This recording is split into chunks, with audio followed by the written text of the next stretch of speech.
For Tetralogy of Fallot, don't worry about what Fallot means. That's just the name of the guy, this French physician, who named this disease. So we want to focus on the first word here, which is tetralogy. And going back to Latin here, tetralogy, the word is telling us that there are 4 defects that we care about that make up this particular heart disease. Remember that this is congenital, so people are born with these 4 defects in the heart. But first, let's quickly review what a normal heart does. So blood from the body that returns to the heart initially is going to be blue because it's low in oxygen. The muscles have used up the oxygen. So it returns to the heart into the right atrium, the receiving chamber. From there, it goes to the right ventricle, which pumps it into this blue vessel, which is the pulmonary artery. Remember that any vessel that receives blood going out of the heart is an artery. So even though it's an artery, it's still blue deoxygenated blood. From the lungs, red oxygenated blood returns here via the pulmonary veins into the left atrium. From there, it goes to the left ventricle, and it goes out this big red structure, the aorta, to the body. So in tetralogy, the first defect that we worry about, some would argue it's the defect that governs how this heart functions, is called pulmonary stenosis. So pulmonary, you know, it has to do with the lungs. In this case, it's referring to the valve that leads blood to the lungs. So the pulmonary valve is right here. Stenosis is a stricture, a narrowing. So this pulmonary valve here is thickened. See, as the right ventricle is pumping blood into it, it is harder to pass through because it's literally just thick and restricting. So the degree of pulmonary stenosis determines how hard is it to pump blood into the pulmonary arteries and determines how severe this heart is functionally damaged. Now, our second defect is a direct result of this and also depends on the degree of stenosis, and that is right ventricular hypertrophy. So imagine trying to pump blood against a narrow opening day in and day out. Hypertrophy is when the muscle is overexercised and overused and it literally becomes bigger. So the right ventricle, this chamber right here, becomes thicker just from the extra workload that it has for pumping against this narrow valve. So a lot of times this hypertrophy is enough to alter the shape of this right ventricle here. So do you see in the way I've drawn it before, it has this nice slope? So if our normal heart follows a curvature kind of like this, in tetralogy the shape can actually look more like this. It comes down here, right angle. And that's why some people actually say on x-ray, when just looking at the growth shape of the heart, can look like a boot. So the boot sign is something that we associate with tetralogy because of the severe right ventricle hypertrophy that can happen. All right, let's move on to the third one. So usually there is a hole between the right and left ventricle, the bottom chambers.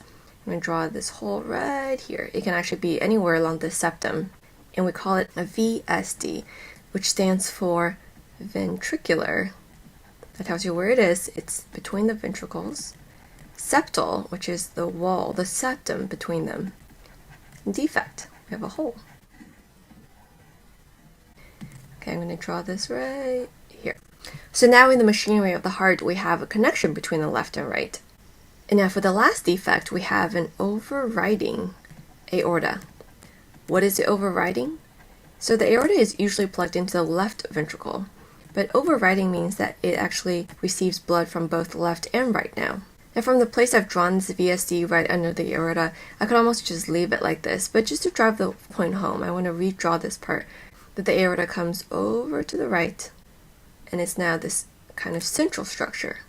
Now from here, now it can receive blood both from the right and the left. So now let's think about if I'm a drop of blood, where I want to go in this new heart with these 4 defects. So from the right atrium, go to the right ventricle, that's normal. So from here, I have a choice, right? I can either go up this pulmonary artery through this very narrow opening in the valve. That's going to be difficult. Or I can easily go into this aorta with a valve that's more welcoming, that's less restricted. See, I draw these 2 arrows with different calibers because I'm leading you to the answer, which is that I want to go this way into the aorta. Also, in general, blood in the right ventricle is going to be pushed toward the left because look at how big the right ventricle is now. It's this huge, powerful muscle. And it serves as the motor that drives this right to left shunt. And therein you have the answer for why this is a cyanotic disease, because blue blood is being forced to the left because A, it's hard to go through the pulmonary artery where it's supposed to go, and B, the right ventricle is so powerful it's going to push it across the VSD. Remember, blood follows the easiest path. So the left ventricle is still pumping, and the blood is basically going to go into the aorta. So now in the aorta going out to the body, we have red blood and we have blue blood. So what actually goes out to oxygenate our body is this purplish mixture. Purple, some blue, some red.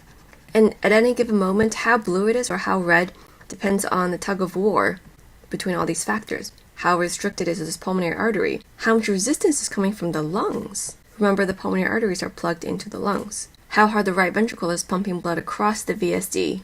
So these are all factors that determine how much our purplish mixture is red versus blue. Sometimes kids who have tetralogy can have a sudden tet spell, which is when they get acutely worse and they can't breathe. That's because their pulmonary artery pressure or resistance from the lungs has suddenly increased. All that does is create more back pressure in the pulmonary artery. It's already hard to get blood in here, and the tet spell makes it even worse. So a tet spell shunts more blue blood into the aorta. This mixture becomes even bluer. This is a life-threatening emergency in tetralogy. And lastly, I also want to talk about the fact that before people even knew what tetralogy was or what the heart actually looked like, we noticed that kids who have it, or this type of kid, would suddenly squat onto the ground. Especially when they've been playing or running around. They'll suddenly feel a lot worse. They'll squat and they'll feel better. So here we have a kid. I always say kid because for the most part this is still a pediatric disease. We correct it in the patients when they're kids. So they're running around, let's say they're 4 years old, and suddenly they'll stop and they'll squat onto the ground. How do you draw a squatting stick figure? Does that make sense? That looks more like they're sitting. Let me try again. So they're squatting. There we go. And as they get into this position for a few seconds, they feel better.